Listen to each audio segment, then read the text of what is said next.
I like it.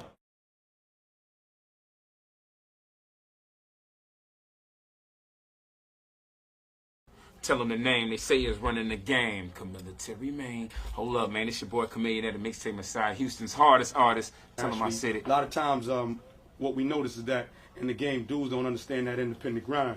You know, dudes look for the overall big label approach first and foremost or whatever before even grinding, you know? Yeah.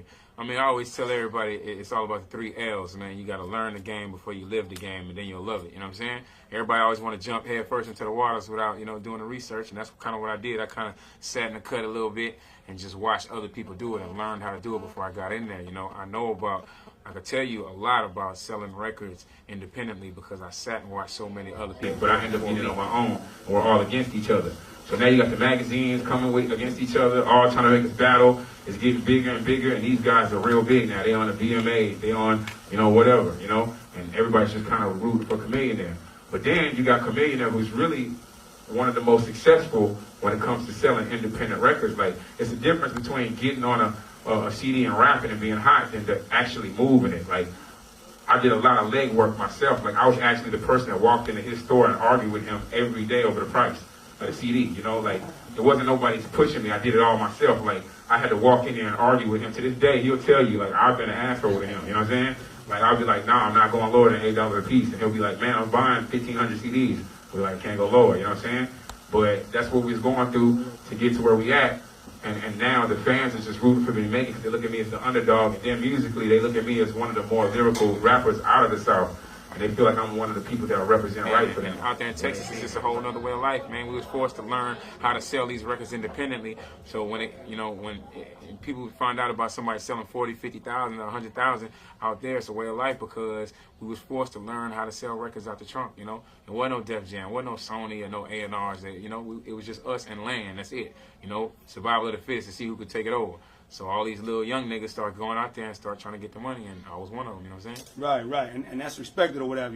You know, and when I say independent in a sense, you know, typically, you know, over here, and I'm not knocking because I'm here from New York, I'm on East Coast or whatever, but typically, you know, differentiate a mixtape, you know, because typically on this side, a mixtape is a mixtape without no barcodes. When y'all put out a mixtape, y'all putting out barcodes, so y'all joints is being scanned or whatever. You dig what I'm saying? Yeah. I mean, we put out that mixtape and we taking up the shelf space and everything. Like, the majors had to come sign us because the mixtape started getting on the shelves and they was like real albums, you know what I'm saying? True story. Like you got an artist that drop a mixtape and they have an in-store. I got people putting out posters and a street team just for a mixtape. Right, you know right. So it was a whole nother way of life, but I guess it all goes back to people saw that it was a way to make money off of those. So it's like, I'm gonna take it to the fullest now. You know what I'm saying? So throw some numbers out there. I mean, what did you do? Like I mean, I know they're not considered a whole album, but in a sense they consider an album. Like, how many, like, on your first, second joint? I mean, give us some numbers or whatever. When I first started off, I wasn't really selling that many mixtapes. When I first branched off in Swisha House and started doing my thing, it was a big impact. It was getting bootlegged a lot, but me, I didn't know how to really just, you know, harness the energy and just, you know, take over the market because it was just me. I was trying to figure out how do I get it to all these stores. But as I started getting into my little niche and learning, then I started like getting more and more. And by the time I got to Mixtape Messiah, which is like my last biggest mixtape, I had sold like 40,000 in the first month. I already knew how to promote it ahead of time, pump it up, you know, get everybody anticipating it. And then when it just dropped, I just like lit it up real quick. You know what I'm saying? So 40,000 the first month. So collectively, I would say I sold over 250,000 mixtapes. You know what I'm saying? That's crazy. That's crazy. You know what I mean? Else kind of just stopped me. You know, like if you look at the interviews now, you look at the Swisha House interview or Paul Wall, and they kind of like either they mention me real bad or they don't mention me at all. It's like I never existed. So it's kind of crazy now. The cult just starts getting bigger. Like now, I see my fans grow from I like your last rap to man, nobody can stop you. You're gonna make it. You know what I'm saying?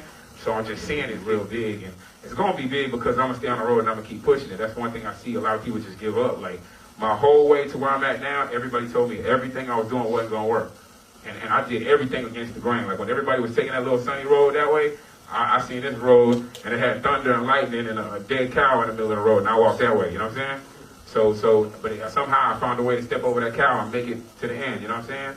So that's what I've been going through my whole career, and you know, the name of the album is called The Sound of Revenge.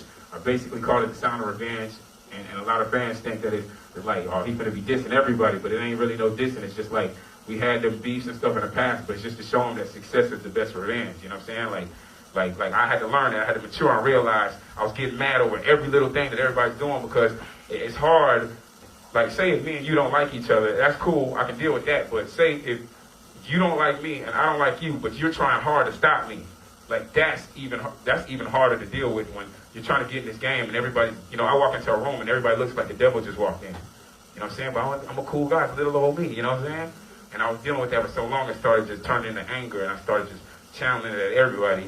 And, you know, you still got some people at university that'll be like, man, you need to diss so-and-so, you know, but I ain't going to do no diss, and we just going to show them that success is the best revenge. So I'm just going to stay on the road, grind it out, and at the end of the day, you know. Right there, you do what I'm saying? So I say that or whatever, you know, because like I said, man, you know, when I come at it or whatever, I want people to know that you got to put that work in first, you know what I mean, in order for them labels to start screaming or whatever. But in the same token, a lot of times that the labels is more for just the overall promotional and marketing tip, where you get your face out there a little more, you know? Yeah, you can come with the whole package and just really just show them that, you know, that you don't really need them, you know what I'm saying? Like them the people that that's really going to be successful on the major, you know? Right. You got to get out there and act like the majors ain't even there. Right. Just go out there and just grind and just get that money, man. So many people be like, yeah, I'm about my money, I want this paper, but the minute somebody come running, they jumping, you know what I'm saying? Like, we was just like, man, forget that. We just going to go on the streets, and it was really about money and getting money. And you can see that in the way of lifestyle out there in Texas. You got the boys that with the cars and the houses and stuff, and that's because, you know, we wasn't really tripping on no majors, and eventually it came. You know, we didn't have I'm a American Idol dream, I'm going to give my demo to Puffy and blow up overnight. It wasn't none of that. It's been a while since I've been with Swisha House, man. I left them a long time ago, but I think people still contribute, you know, like, kind of associate me with them, because like it's still a lot of mixtapes. I did so many mixtape freestyles, you could download them, and it's still all these mixtapes with me and Swisha House. You know, it's an original version of Still Tipping with me on it. Right. You know what I'm saying? So a lot of people just now finding out about all that stuff, and they don't know about the history, so a lot of people still be saying Swisha House. But that's why it's so important for me to push my own brand. You know, that's why it's real important for me to kind of stay away from that, just so people know the separation. You know what I'm saying? So if I'm still hanging around, they're gonna think I'm still Swisha House. True story. So as of now, the fact that you signed with Universal or whatever, did you sign overall as an artist, or did you come on as a label / Universal? Yeah, they gave me a label situation. They gave me a situation to where, you know, I came into the building, you know, want to be a partner. I look at all these artists, and these artists come in and they start like, you know, just, you know, it's full of smoke screens, you know what I'm saying? Everybody got to pretend like they're making money, and artists really just don't make that money like that. So I want to come in and them look at me like a partner. I show them my ideas. Thank you. All right, look, man, before I go, I just want to say this. It's a lot of people, you know, seeing this whole chop and screw movement thing get bigger and bigger, and they're seeing these artists out of the South come up, and I think people are respecting it because it sells and it's doing good, but I don't think people really respect, like when I say the lyrical content that's there, because they don't see it a lot of times. So I'm going to say this rap before I leave, just so people know. This is the one I say to let them know that it's all the way real, and it is what it is. Gimmick rappers can't lie forever, but as long as I'm here, gimmick rappers gon' die together. Told my mama I love drama, no one tried to tell her she should've left the storm instead of trying to find the fella. The villains born dark storms, that's my kind of weather. Sending gimmick rappers to the mall to go buy umbrellas. Like Eminem was telling them that they should die at yellow. Some of my fans, they look like him, but say I am better. Picture the thought of that, since no one spit a harder rap. I told you that I'm Jehovah's little brother, the God of rap. Don't play me like you were atheist, face it, it's more fact. Gimmick rappers have heart attacks when you tell them the God is back. A problem is more than that, like a rat when a gat's in them. You diss me, you gon' be done like a snack when the rats get them. After the baptism, the black and the black hit them, no need for that. Gat, cause fact is the raps kill them. Live your life like a mockery, niggas will see the prophecy still with a flight of stairs. For you ever think you on top of me? How could you possibly think you could be stopping me? Destiny couldn't stop me, I'm moving, she just be watching me. Fans are no longer crying to see Jay-Z throw up the dynasty. Now big as that nigga jiggle, but nigga tell him it's time for me. Rap game is down to me, I'm the rapper they trying to see. I could bring it back kindly, forcibly or violently. Ladies and gentlemen, introducing from Houston the truth, and I'm in the booth, and your truth is a big illusion. What you choosing if you're choosing to jump into the confusion, you're losing and end up choosing to cruising into a bruising. I heard on the radio, I ain't beefing with rappers no more, but tell them to go correct it, cause rappers be acting homo. Came in and screaming duo, I'm leaving it screaming solo. Disrespecting the logos, and no, I'll leave your rojo.